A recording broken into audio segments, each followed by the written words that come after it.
বিএনপির লোকজনের আতঙ্ক এখনো কমে নাই। আপনারা আজকে এখানে এসেছেন জুলাই আগস্টের ছাত্র জনতার গণ অভ্যুত্থান সভাকে সাফল্যমণ্ডিত করার জন্য যোগ দিয়েছেন। বন্ধুগণ, আপনারা ইতিমধ্যে জেনে গেছেন এই বাংলাদেশ নিয়ে নতুন ভাবে গভীর ষড়যন্ত্র শুরু হয়েছে। বন্ধুগণ, আপনারা ইতিমধ্যে পেপার, পত্রিকা, টেলিভিশন, বিভিন্ন মাধ্যম যদি আপনারা যদি খেয়াল করেন, আপনারা দেখতে পাবেন বিভিন্ন ধরনের আবোল তাবোল কথা বিভিন্ন মাধ্যমে আজকে উচ্চারিত হচ্ছে। বন্ধুগণ, আজকে আমাদের হাফি ভাই বলেছে বিএনপির লোক যে আতঙ্কে ছিল এক সময়, কিন্তু আমি বলতে চাই উত্থানের মধ্যে দিয়ে আমরা যে নতুন বাংলাদেশ প্রবেশ করেছি, আমরা কিছুটা স্বস্তি পেয়েছি। বন্ধুগণ, এখনো আপনারা কিন্তু বাংলাদেশের একটি গণতান্ত্রিক সরকার ব্যবস্থায় প্রবেশ করতে পারেন নাই। আজকে আমি বলতে চাই আমাদের জুলাই আগস্টে যে অভ্যুত্থান ঘটেছে, একটি গোষ্ঠী এই অভ্যুত্থানের সমস্ত কৃতিত্ব তারা ঘাড়ে তুলে নিতে চায়।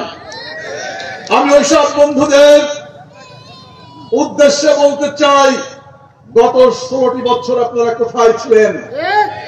গত 16টি বছর এই বাংলাদেশ জাতীয়তাবাদী দলের অসংখ্য নেতাকর্মী জীবন দিয়েছে, গুম হয়েছে, হাজার হাজার লক্ষ লক্ষ নেতাকর্মী মিথ্যা মামলায় জর্জরিত হয়ে জেলে কাটিয়েছে দিনের পর দিন। বাংলাদেশের এমন কোন বিএনপির নেতাকর্মী নাই যে নেতাকর্মী নির্যাতনের শিকার হয় নাই। আর আজকে আপনারা জুলাই অভ্যুত্থানের আপনাদের কৃতিত্বকে খাটো করে দেখছি না, কিন্তু আপনারা বলতে চান জুলাই আগস্টের যে কৃতিত্ব এককভাবে আপনাদের। বন্ধুগণ, জুলাই আগস্টের যে আন্দোলন হয়েছে আপনারা দেখেন না, বাপ নামক বট বৃক্ষটা, বাবা নামক বট বৃক্ষটা সারা জীবন মাথার ঘাম পায়ে ফেলে একটা সন্তানকে মানুষ করে, ঠিক না? একটা সন্তানকে মানুষ করে, সন্তান যেই বড় হয়ে গেল বাবাকে ভুলে গেল।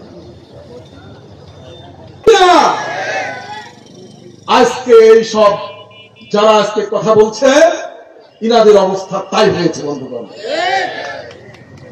17 বছর কষ্ট করলো শহীদ প্রেসিডেন্ট জিয়াউর রহমানের আদর্শের সৈনিকেরা, আর আজকে মধু খাবেন আপনারা? অত সহজ? বাংলাদেশের লক্ষ কোটি শহীদ প্রেসিডেন্ট জিয়াউর রহমানের সৈনিকেরা বাংলাদেশকে পাহারা দেওয়ার জন্য অতন্ত্র প্রহরীর মতো দাঁড়িয়ে আছে। বন্ধুরা, আর এই বক্তব্যে আসা সম্ভব না। তারপরেও আমি বলি,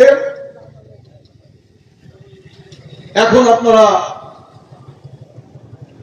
শুনতে পান যে এই সরকার প্রফেসর ডক্টর মোহাম্মদ ইউনূস, ওনাকে কিন্তু আমরা আন্তর্জাতিক খ্যাতি সম্পন্ন একজন মানুষ হিসাবে আমরা সম্মান জানাই, তাই না?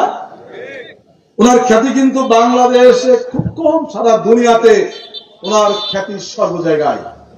আমরা ওনাকে সম্মান করি, ওনাকে শ্রদ্ধা জানাই, এবং এই শ্রদ্ধা জানাই দেখে, সম্মান করি দেখে, এই আস্থা ছিল দেখে সবাই মিলে প্রফেসর ডক্টর ইউনূসকে আমরা সরকার প্রদান করেছিলাম, তাই না?